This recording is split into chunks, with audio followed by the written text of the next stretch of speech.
दोस्तों नमस्कार। बिहार की राजनीति उठापटक के बाद आखिर अंततः निर्णय पर पहुंच ही गया। आपको हम इस खबर को बताना चाह रहे हैं कि अभी का फिलहाल का अपडेट है। नीतीश कुमार ने इस्तीफा सौंप दिया है और अब ये बीजेपी के साथ में जाकर के बिहार में पुनः शपथ ग्रहण मुख्यमंत्री के रूप में लेने जा रहे हैं। इस प्रकार से बिहार के इतिहास में सबसे बड़ा एक रिकॉर्ड कायम होने जा रहा है, सबसे ज्यादा बार मुख्यमंत्री का शपथ ग्रहण के लिए। तो दोस्तों आपको जैसा कि मालूम है और पता होगा कि सत्ता हस्तांतरित होने वाली चीज है। सत्ता किसी एक के पक्ष में नहीं होता है, एक के साथ नहीं होता है। हम कह सकते हैं जो तेजस्वी यादव नीतीश कुमार को पलटू चाचा का नाम दिए थे और कहा था कि पलटू चाचा अब कभी भी पलट सकते हैं, लेकिन जब बीजेपी से पलटी मार करके आरजेडी के साथ में सरकार बनाए तो तेजस्वी यादव बहुत खुश हुए। उनको लगा कि अब हम सत्ता में आ गए और उनके लोग जो थे इस प्रकार से दलितों को प्रशोषण जुल्म अत्याचार इतना करने लगे कि उनको लगा कि सत्ता के मद में अब जितना भी बिहार के जितना भी यादव थे सब अपने आप को तेजस्वी यादव समझना शुरू कर लिए थे। दोस्तों तकलीफ देने वाली बात है, कड़वी बात है, लेकिन यथार्थ है, ये सत्य है। जिस समय से लालू जी बिहार के मुख्यमंत्री बने थे उस समय से यहाँ के जो यादव जाति के लोग हैं वो भूल गए कि इस सत्ता में भागीदार अगर है यहाँ के दलित लोग भी उतना ही भागीदार है जितना यादव अपने आप को कहते हैं। इसलिए कि एक एक दलित लालू जी के नाम पर, चाहे तो रविदास जाति का हो, माझी जाति का हो या शेड्यूल कास्ट किसी भी कौम का हो, हर किसी ने लालू यादव को वोट देकर के मुख्यमंत्री बनाने का काम किया था। और वही वोट की राजनीति आगे बढ़ते हुए तेजस्वी यादव के पास तक की भी पहुंचा, परंतु इनके लोग बिहार में खास करके दलित जाति में, चमार जाति के ऊपर इतना शोषण जुल्म अत्याचार बढ़ाया कि उसकी पराकाष्ठा को पार कर दिया। साथ ही साथ थाने में भी इनके लोग जो थे ये पैरवी कर करके वैसे लोगों को संरक्षण देने का काम किया जिन्होंने लोगों को प्रशोषण जुल्म अत्याचार किया। अब सत्ता हस्तांतरित हो चुकी है। अब जो है बिहार में अब पुनः एक बार भाजपा और जेडीयू की सरकार बनती दिख नहीं रही है बल्कि बन रही है। कल जाकर के शपथ ग्रहण होना तय है, क्योंकि ऐसा पूरी तरह से साफ हो चुका है कि नीतीश कुमार जी अपने टीम के साथ में और राजभवन में गए हैं, राज्यपाल से मुलाकात किए हैं। राज्यपाल के बगल में नीतीश कुमार के बगल में सम्राट चौधरी जी को बैठा हुआ देखा गया। ये कह सकते हैं कि उनको उप मुख्यमंत्री के रूप में बनाने की घोषणा किया जा चुका है। अर्थात अब बिहार में नीतीश कुमार मुख्यमंत्री होंगे और सम्राट चौधरी उप मुख्यमंत्री होंगे। इस बात से कहीं भी गुरेज नहीं किया जा सकता है कि बिहार की जो पारा ऊपर चढ़ा हुआ था, सियासी पारा जिसमें उलट फेर चल रही थी, कभी हाँ कभी ना, आखिर अंततः इस मुकाम पर पहुंच ही गया कि बिहार में अब पुनः एक बार फिर से बीजेपी जेडीयू का गठबंधन हो गया है और नीतीश कुमार जी इस गठबंधन के पुनः मुख्यमंत्री होंगे। इस बात पर मुहर लगी है कि नीतीश कुमार जी मुख्यमंत्री होंगे, परंतु सम्राट चौधरी जो बीजेपी के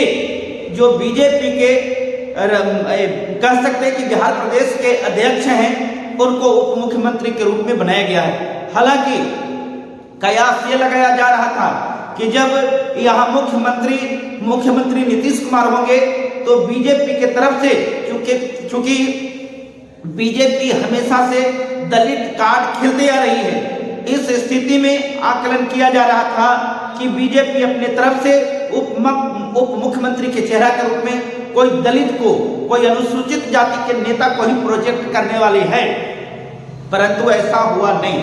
दोस्तों अगर इस प्रकार की चीजें होती तो निश्चित तौर पर हम कह सकते हैं कि बीजेपी एक बहुत बड़ा रेखा खींच देती, जिसमें आगे आने वाले चुनाव में दलितों का वोट, खास करके शेड्यूल कास्ट का वोट बीजेपी के खाते में जा सकता था।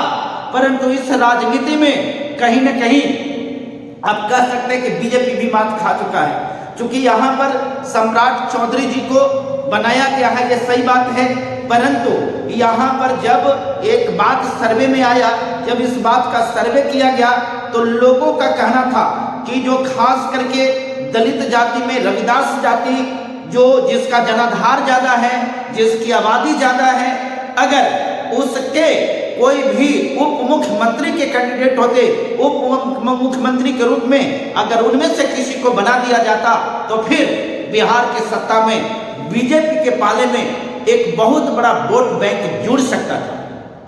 परंतु फिर भी एक बात जरूरी है, अब देखते हैं कि ये सियासी पारा 2024 के चुनाव जो लोकसभा में है ये कितना रंग लाता है।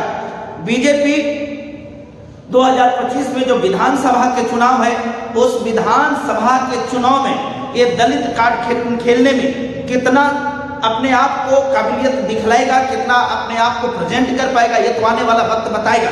परंतु बिहार में जन जन से अब सिर्फ एक ही आवाज आती है कि बिहार में मुख्यमंत्री का चेहरा कोई दलित में, खास करके अनुसूचित जाति में रविदास का अगर होता है तो यहाँ के रविदास जाति के लोग जो हैं उनको अपना समर्थन देने को कहते हैं। इस प्रकार के जन समर्थन जब बीजेपी को मिलता है तो हर हाल में बीजेपी और जेडीयू को हरा पाना आरजेडी के बस की बात नहीं हो सकती है। देखने वाली बात है कि आगे आने के बाद यहाँ के कोई भी बहुत सारे दलित चेहरे ऐसे हैं जो बीजेपी के पाले में भी हैं। आखिर बीजेपी उनको प्रेजेंट करते हुए उनको प्रोजेक्ट करेगी या फिर इसी प्रकार से राजनीतिक की इस उठापटक की खेल में, सह और मात की खेल में आज ये नीतीश कुमार के ऊपर ही भरोसा करते हुए सरकार बनाने का काम करेगी या फिर अपने बलबूते अपने वोट बैंक को, वो वोट बैंक जो कभी भी इसका नहीं रहा है, उनको भी लुभाने में कामयाब हो पाएगा। मित्रों, एक बहुत बड़ी अपडेट है, एक बहुत बड़ी अपडेट है कि पलटू चाचा फिर से पलटी मार चुके हैं। जी हाँ, पलटू चाचा फिर से पलटी मार चुके हैं और अब इसके बाद जो बीजेपी से हट करके और ये आरजेडी के साथ में आए थे, पुनः मुस्को भवा, अर्थात पुनः बीजेपी में चले गए हैं और अब बीजेपी जेडीयू का अलायंस के साथ सरकार चलना तय हो चुका है। आपका इसमें क्या प्रतिक्रिया है? नीतीश कुमार जी के स्टैंड के बारे में, नीतीश कुमार जी की सोच के बारे में, नीतीश जी के एक्शन प्लान के बारे में आप अपनी कीमती प्रतिक्रिया जरूर हमें दीजिए। बहुत बहुत धन्यवाद। और अंत में आप सभी से मेरा निवेदन है कि सच्ची पत्रकारिता के समर्थन में आप अपना सहयोग राशि अवश्य प्रदान करें। आपके एक थोड़ी सी सहयोग से हमारा मनोबल बढ़ता है। अगर आप हमें सहयोग करना चाहते हैं तो यह हमारा स्कैनर है, इसे स्कैन करें जो चितरंजन कुमार के नाम से है और इसे डायरेक्ट हमारे खाते पर भी ट्रांसफर कर सकते हैं। हमारा खाता का डिटेल्स है, नाम चितरंजन कुमार, अकाउंट नंबर 50 21 50 45 52 7। जी हाँ, 5021 5045 527। बैंक का नाम है इंडियन बैंक, IFSC कोड है IDIB 000J055। Main branch Jehanabad में पड़ता है। दोस्तों बहुत बहुत धन्यवाद, आपने हमें सहयोग किया इसके लिए।